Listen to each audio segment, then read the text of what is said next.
नमस्कार दोस्तों, हमारे Hindi short and Guru channel में आपका बहुत बहुत स्वागत है। यह अंक संख्या 1 एक्सरसाइज नंबर 7 है। तो स्टार्ट करते हैं। महोदय, हर युग का एक मुख्य स्वर होता है।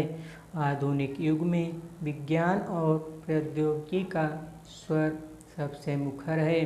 आज जिस वैज्ञानिक युग में हम रह रहे हैं, 17वीं शताब्दी के बाद उसके निर्माण में सबसे अधिक योगदान यूरोपीय देशों का है।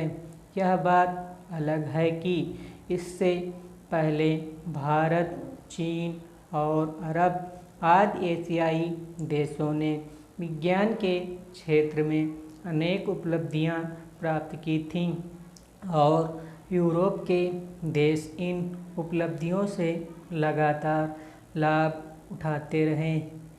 उल्लेखनीय है कि जब एशियाई देशों ने वैज्ञानिक प्रगति की थी तो विज्ञान व्यवसाय नहीं था, वरन उसे ज्ञान ही एक धारा माना जाता था। लेकिन आधुनिक युग में विज्ञान हमारे जीवन का अभिन्न अंग बन गया है और कोई भी देश विज्ञान और प्रौद्योगिकी की प्रगति के बिना आगे नहीं बढ़ सकता। स्वतंत्रता से पूर्व ब्रिटिश शासन काल में अंग्रेजी न केवल शासन की भाषा थी, बल्कि ज्ञान विज्ञान की व शिक्षित व संपन्न समाज की भी भाषा थी। लेकिन यही वह समय था जब अनेक संतों, सुधारकों, मनीषियों और नेताओं ने अपने विचारों के प्रचार व प्रसार के लिए हिंदी को माध्यम बनाया।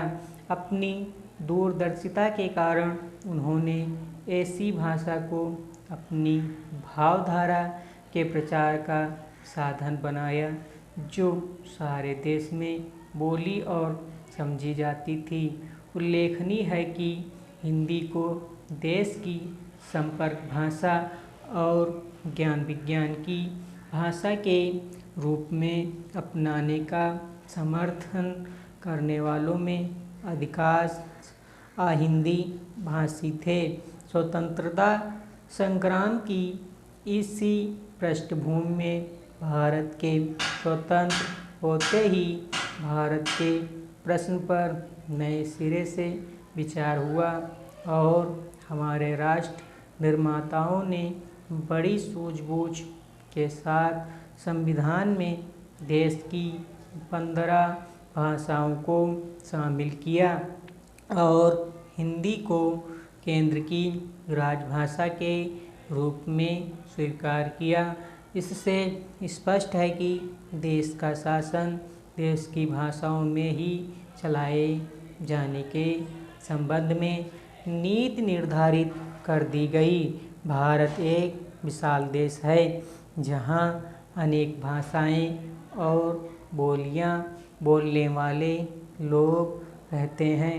विभिन्न धर्मों, संस्कृतियों और विश्वासों के लोग यहाँ सदा से मिलजुल कर रहते आए हैं और सदियों से हमारी यह मिलीजुली संस्कृति इस देश को एक सूत्र में बांधे हुए है। इसी एकता को मजबूत करने के लिए और इस महान संस्कृति की विरासत को बनाए रखने के लिए ही संविधान में सभी भारतीय भाषाओं के विकास पर जोर दिया गया है। धन्यवाद दोस्तों।